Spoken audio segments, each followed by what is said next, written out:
Queridos amigos e queridas amigas, estamos de volta em mais um estudo da obra Nos Domínios da Mediunidade. A obra Nos Domínios da Mediunidade tem sido estudada por nós, examinada capítulo a capítulo, neste canal, que é o Raciocínios Espíritas. No dia de hoje, iremos examinar mais um capítulo desta obra maravilhosa, desta obra portentosa, que é Nos Domínios da Mediunidade. No dia de hoje, iremos aprofundar e explorar o nosso estudo acerca do capítulo 22 desta obra.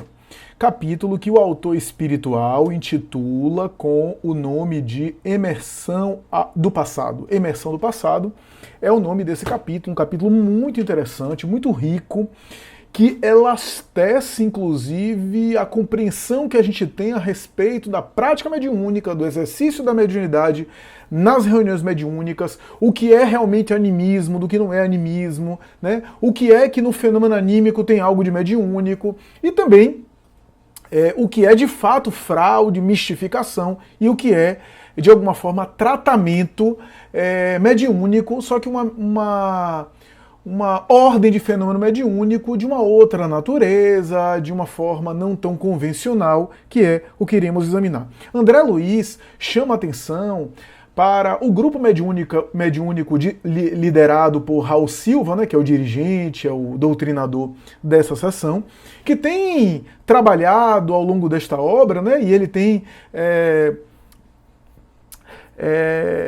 refletido acerca desse trabalho, né, junto desse grupo, né, André Luiz tem trazido informações, né, esclarecido informações mediúnicas em cima dos trabalhos que são desempenhados por esse grupo. Nos últimos capítulos a gente viu vários fenômenos e várias lições sendo dadas em cima das ocorrências e das práticas que aconteciam nesse grupo, né? Esse grupo que tem sido acompanhado, que tem sido monitorado, que tem sido assistido pela equipe espiritual de André Luiz, né? Liderada por Aulus, que é o benfeitor espiritual. E nesse capítulo a gente tem mais um desdobramento nessa área, né? A gente tem mais uma lição nessa área, né? E aqui de uma forma menos convencional. Estamos diante dos médiuns da reunião mediúnica, das pessoas assistidas chegarem para receberem benefícios, né? Passe, algumas enfermas, algumas em tratamento, né? Que às vezes ali ficam sendo atendidas pelas criaturas ali encarnadas, né? E a gente vai ver aqui especificamente, né,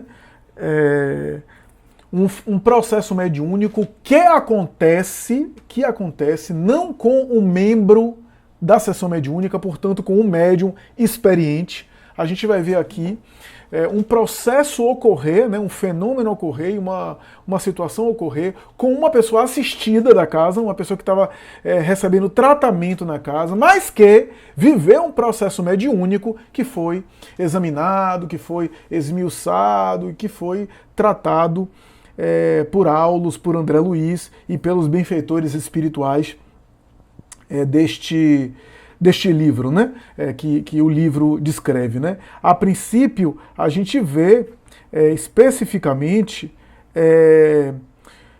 os médiuns fazendo o seu trabalho, o dirigente da sessão ali presente. Vale recordar que essa sessão parece que os assistidos fazem parte da sessão mediúnica.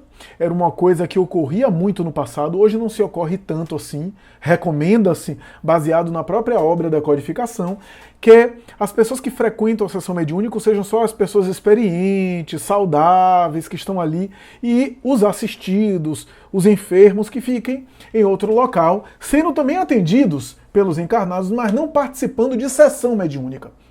Mas no passado do movimento espírita era muito comum o enfermo, o doente, o assistido também ser colocado ali na reunião para acompanhar os trabalhos, por uma série de razões, uma série de motivos, essa não é a prática mais aconselhada. Uma série de razões que a gente não vai agora esmiuçar, porque senão a gente vai mudar do tema, vai desfocar do tema e vai tratar de reunião mediúnica, né? Mas podemos em algum momento oportuno falar sobre esse assunto, mas por uma série de motivos não é o método mais aconselhado, o que não significa dizer que seja negativo, tá? Só não é o melhor, só não é hoje o mais adequado, né? Não significa que não houvessem benefícios no passado, né? Mas o método mais adequado não é esse. E a gente vê, depois de certos trabalhos na noite, né, uma enferma, uma paciente, portanto, encarnada ali, recebendo auxílio, entra em transe, começa a chorar convulsivamente, e começa a gritar: quem me socorre, quem me socorre, aperta o peito com as mãos e começa a dizer: covarde, por que apunhalar assim uma indefesa mulher? Serei totalmente culpada? Meu sangue condenará seu nome infeliz. E aí o Raul, que é o dirigente da sessão, começa a orientar, começa a direcionar, começa a dialogar com essa enferma, que aparentemente está em transe, recebendo um espírito, o espírito falando, um espírito feminino, que fala num discurso de uma mulher que foi magoada, que foi traída, que foi atacada. E aí o Raul diz: minha irmã, o perdão é o remédio que nos recompõe a alma doente. Não admita que o desespero lhe subjugue as energias. Guardar ofensas é conservar a sombra. Esqueçamos o mal, para que a luz do bem nos felicite o caminho. E aí ela redargue, diz que não vai esquecer nunca, e que ela sofreu muito na terra. E ele volta a dizer: sim, eu sei que você sofreu, mas a justiça divina está acima de nós, e a bondade divina também. Né? É necessário esperar as coisas se organizarem. Ela diz que não vai esperar nada, que ela sofre muito, e começou a prorromper em pranto, né? E chorar muito. E aí André Luiz diz: enquanto ela chorava, um homem desencarnado, à distância, na sala ali, fitava ela com inexprimível desalento. E aí, Hilário e André Luiz ficaram espantados. Ela estava dando comunicação de um espírito feminino, mas ninguém estava vendo aquele espírito feminino. Ninguém estava vendo a mulher que ela dizia que estava recebendo. No canto, tinha, na verdade, um espírito masculino ali. Se fosse ele, deveria ser uma comunicação de espírito masculino. E por outro lado, André Luiz e a equipe também não viu uma ligação telepática à distância a ponto do espírito estar dando uma comunicação. Cadê esse espírito feminino que parecia invisível, né, e que parecia não estar ali presente? O próprio Hilário diz: não vejo essa entidade. E aí André diz: sim, observe em nossa vizinhança um triste companheiro, mas se ele tivesse telepaticamente ligado ao nosso amiga, de certa mensagem definiria a palavra de um homem, sem características femininas de lamentação que registramos. Em verdade, não notamos aqui qualquer laço magnético que nos induza a assinalar fluidos teledinâmicos sobre a mente da médium. Aulus então esclarece dizendo: estamos diante do passado de nossa própria companheira. A mágoa e o azedume, tanto quanto a personalidade supostamente exótica de que dá testemunho, tudo procede dela mesma. Ante a aproximação de antigo desafeto, que ainda a persegue de nosso plano, revive a experiência dolorosa que lhe ocorreu em cidade do Velho Mundo no século passado, e entra em seguida a padecer insopitável melancolia. Depois que ela sai desse transe, ela fica melancólica. E aí ele continua dizendo: recomeçou a luta na carne na presente existência possuída de novas esperanças. Contudo, tão logo experimenta a visita espiritual do antigo verdugo, que a ela se enleia, através de vigorosos laços de amor e ódio, perturba-se-lhe a vida mental, necessitada de mais ampla reeducação. É um caso no qual se faz possível a colheita de valiosos ensinamentos. E aí, antes de Hilário falar qualquer coisa, ele começa a dizer: isso quer dizer, Aulus então diz, isso quer dizer que nossa irmã imobilizou o grande coeficiente de forças do seu mundo emotivo em torno da experiência a que nos referimos, a ponto de semelhante cristalização mental haver superado o choque biológico do renascimento no corpo físico. A cristalização mental dela, a mágoa no plano espiritual, a fixação em determinadas lembranças foi tão forte que ao reencarnar, essa fixação foi tão forte que superou o choque da reencarnação que faz o bloqueio do esquecimento do passado, a ponto de ela, ainda assim, retornar ao passado, reviver o passado nesses transes. Fixando-se... Não, peraí. A ponto de semelhante cristalização mental haver superado o choque biológico do renascimento no corpo físico, prosseguindo quase que intacta. Fixando-se nessa lembrança, quando instada de mais perto pelo companheiro que lhe foi refletido algoz, passa a se comportar qual se estivesse ainda no passado, que teima em ressuscitar. É então que se dá a conhecer como personalidade diferente, a referir-se à vida anterior. Olha só que fenômeno interessante. Ela dá passagem, ela incorpora, entre aspas, ela dá um transe dela mesma, da personalidade que ela foi no passado espiritual. E esse transe acontece, ou pelo menos é agudizado, ou quase sempre é desencadeado, com a aproximação do desencarnado que estava ligado à situação que ela passou no passado.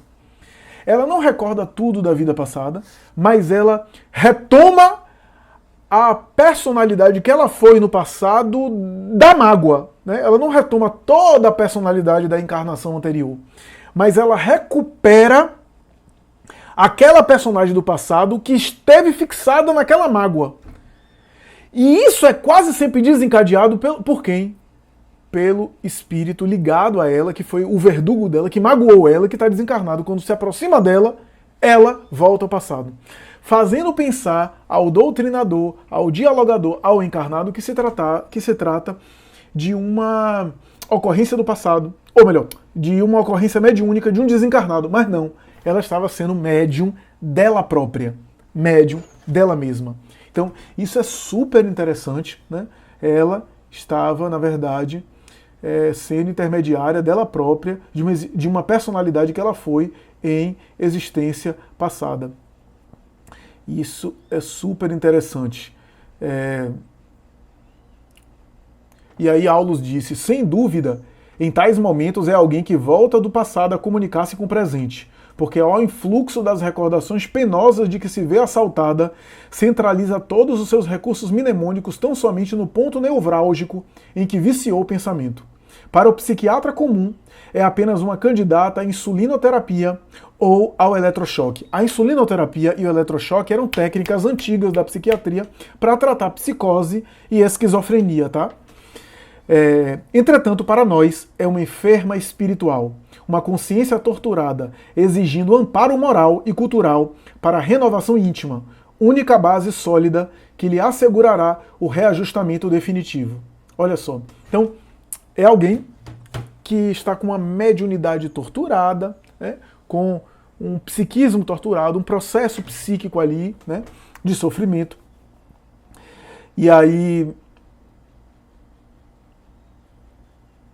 Hilário pergunta, né, se a gente poderia classificar ela de médium, né?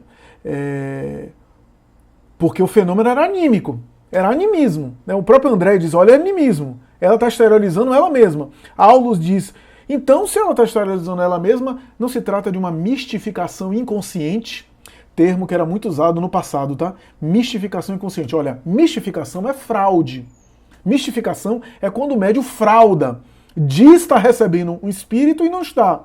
Mas no caso da mistificação, estamos diante de uma fraude, de uma desonestidade. Não é o caso aqui. Olha o que Aulus responde. Muitos companheiros matriculados no serviço de implantação da nova era, sob a égide do espiritismo cristão, vêm convertendo a teoria animista num travão injustificável a lhes congelarem preciosas oportunidades de realização do bem. Portanto, não nos cabe adotar como justas as palavras mistificação inconsciente ou subconsciente para batizar o fenômeno. Na realidade, a manifestação decorre dos próprios sentimentos de nossa amiga, arrojados ao pretérito, de onde recolhe as impressões deprimentes de que se vê possuída, externando-as no meio em que se encontra. E a pobrezinha efetua isso quase na posição de perfeita sonâmbula, porquanto se concentra totalmente nas recordações que já assinalamos, como se reunisse todas as energias da memória numa simples ferida, com inteira despreocupação das responsabilidades que a reencarnação atual lhe confere. Achamo-nos, por esse motivo, perante uma doente mental, requisitando-nos o maior carinho para que se recupere. Para sanar-lhe a inquietação, todavia, não nos bastam diagnósticos complicados ou meras definições técnicas no campo verbalista, se não houver o calor da assistência amiga. Olha só o fenômeno que estamos vendo aqui, que estamos visualizando aqui, de suma importância, né? Que explicação super interessante. Não se trata de mistificação, porque é uma desonestidade. Aqui não, né? São sentimentos dela, né, que são externados. É uma espécie de catarse, é uma espécie de desabafo que o inconsciente dela joga para fora. E ela não faz isso de má fé. Afinal de contas, ela age como se fosse uma sonâmbula, ou seja, ela entra num transe praticamente inconsciente, exterioriza aquilo, depois volta à consciência sem ter praticamente noção do que ocorreu. Então não se trata de uma desonestidade, não se trata de uma má fé, né? Então estamos diante de uma doente mental, né? Usou aqui uma expressão que hoje não se usa mais na psiquiatria, mas se usava no passado, uma doente mental, ou seja, alguém em sofrimento psíquico, alguém em sofrimento psíquico, alguém que merece amparo, né? E aqui vale eu considerar uma coisa: na reunião mediúnica a gente trata espíritos, a gente atende espíritos. E o médium também é um espírito. E o espírito do médium pode exteriorizar também fenômenos, sensações, sentimentos. E a gente trata isso. A gente acolhe essa catarse. É claro que não estamos falando, não estamos nos referindo aqui de um médium já saudável, já equilibrado, de muitos anos, e que fica só dando comunicação do seu inconsciente porque está cheio de conflito. Brigou com a mulher, aí tá com aquilo na cabeça, vai na sessão mediúnica sem higiene mental, e aí entra em transe e começa a falar coisas da mulher. Por autossugestão, né? Os fenômenos anímicos que se repetem muito são fenômenos que são repetitivos. Por quê? Porque como está no arquivo do médium, ele joga para fora a mesma coisa, é o mesmo discurso. E o fenômeno mediúnico variável, oscila o tempo todo, são de inúmeras possibilidades e manifestações, né? Não é aquele discurso repetitivo, aquela mesma coisa, não dá para ser a mesma coisa. Então, isso daqui é super interessante a gente aqui considerar, né? A gente aqui tratar, a gente aqui fazer alguma consideração, né? O fenômeno, nesse sentido, é um fenômeno que vale a pena a gente pensar aqui que a reunião mediúnica também trata médiuns, também trata os médiuns, porque os médiuns também são espíritos, e o espírito do médium pode se comunicar, não pode ter nenhum preconceito nisso. Mas é claro que no trabalho mediúnico constante não dá para o médium só ficar recebendo coisas do inconsciente dele, só ficar repetidamente trazendo desabafos pessoais do dia a dia. No caso dessa paciente, dessa mulher, estamos diante de um fenômeno mais profundo. É um passado reencarnatório dela, que ela volta por conta de uma mediunidade ainda torturada, tá? A princípio, esse fenômeno é anímico, mas Aulus vai dizer o seguinte, olha só o que Aulus vai falar.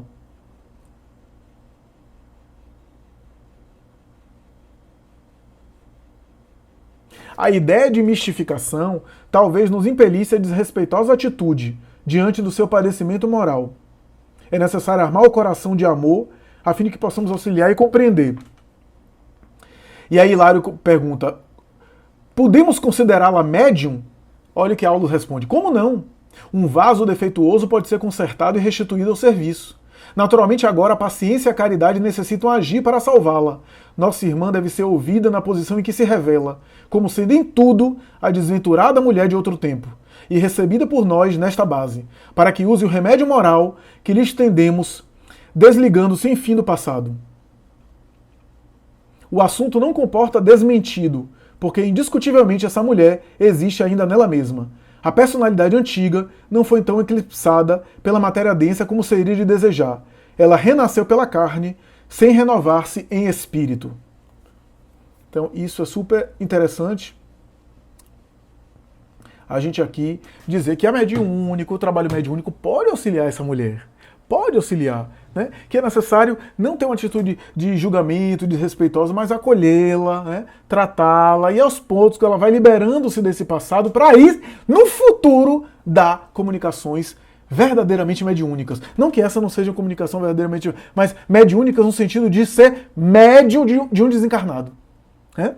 Então, é algo interessante. É algo que a gente pode aqui considerar. Médiuns, alguns, começaram com equimnésia. Equimnésia é o quê? É lembrança espontânea do passado. Divaldo viveu isso. Ivone Pereira, que voltava muito ao passado, né? Então, são mediunidades que têm, claro, conflitos do passado, que têm tormentos do passado, mas que também nós temos aqui o processo de desenvolvimento mediúnico, que às vezes começa com um fenômeno... O que André Luiz está dizendo nesse capítulo é que às vezes um fenômeno desse começa anímico para depois se tornar mediúnico. Por isso que é medianímico. Medianímico. Então, meus amigos, super importante essa consideração aqui. Aliás, isso é tão importante que faz pensar assim, que às vezes nas memórias do passado, nas lembranças que a gente tem do passado, olha só, pode ser que aquela lembrança traumática esteja sendo acionada por um espírito perto do paciente. Inclusive, nas regressões de memórias, nas terapias de vidas e vivências passadas de memória que são feitas em consultórios de psiquiatras e psicólogos. Às vezes, o paciente ali em transe está dando vazão a uma memória dele, a uma memória do passado dele. Mas às vezes... E aí o psicólogo que foi espírita vai ter uma facilidade maior de diferenciar. Mas às vezes o paciente que regride ao passado, com a presença do espírito ligado a ele no passado, que está envolvido no trama, por exemplo, ele magoou alguém no passado, ele foi magoado por alguém do passado, e esse alguém está ali. O que é que acontece? Ele em transe pode também sintonizar com aquela entidade e dar passagem àquela entidade. E aí o terapeuta pode estar ouvindo o paciente em transe, incorporado pelo espírito, achando que é uma lembrança do passado, e é uma incorporação. Da mesma forma que nesse caso aqui do livro, o Raul Silva talvez achasse que essa mulher estava dando uma passagem a um espírito desencarnado, e não era a memória dela do passado. Um terapeuta de vidas passadas pode, em algum momento, lidar com o paciente em transe achando que é uma memória dele do passado reencarnatória, e na verdade, um ser espiritual ali se manifestando por meio de uma incorporação mediúnica. Ou, se quiser, o termo mais correto, psicofonia. Então, super interessante isso daqui, né? A personalidade antiga não foi tão eclipsada, né? Essa mulher existe ainda nela mesma, né? Essa mulher que era ela do passado existe nela mesma. O transe vai fazer com que ela se liberte da mulher que ela um dia foi, que ainda vem, emerge. Esse é o sentido. Então o transe deve ser também acolhido, e o doutrinador acolher ali aquele espírito como se fosse um desencarnado, mas que está fazendo bem a médium. Com o tempo, aqueles arquivos serão jogados para fora, serão desabafados e mais tarde serão amenizados, né?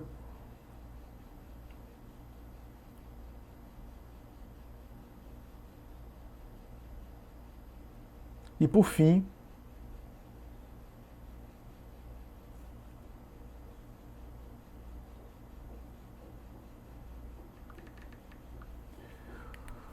nós temos aqui, no finalzinho do capítulo, Aulus dizendo assim: ela representa milhares de criaturas aos nossos olhos.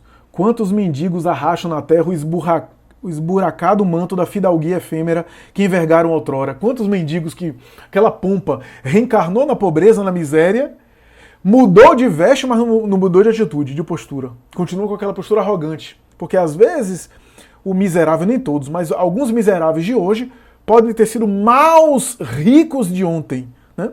Nem todos os casos são assim, claro, mas em alguns casos sim.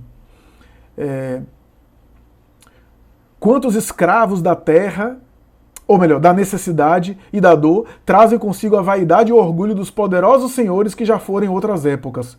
Quantas almas conduzidas à ligação consanguínea caminham do berço ao túmulo, transportando quistos invisíveis de aversão e ódio, aos próprios parentes que eles foram duros adversários em existências pregressas. Todos podemos cair em semelhantes estados se não aprendemos a cultivar o esquecimento do mal em marcha incessante com o bem. E aí, no final do capítulo, Raul Silva, depois de dialogar, depois de acalmar... Ele estava acalmando quem? Ele estava acalmando aquela personalidade que um dia ela foi. Ou seja, ele estava acalmando o inconsciente da pessoa. Tanto é, olha só, tanto é que André Luiz vai dizer, na condição de hábil psicólogo. Na condição de hábil psicólogo. Né? O dialogador muitas vezes age como terapeuta. Ouve, escuta, dialoga. Estava acalmando como se fosse um espírito, mas acalmando o quê? O inconsciente. Tratando o inconsciente daquela mulher, que no futuro seria uma grande médium, pode ser uma grande médium. Né? E convida ela a fazer a oração. A oração aqui é o que cabe, né? Depois do desabafo.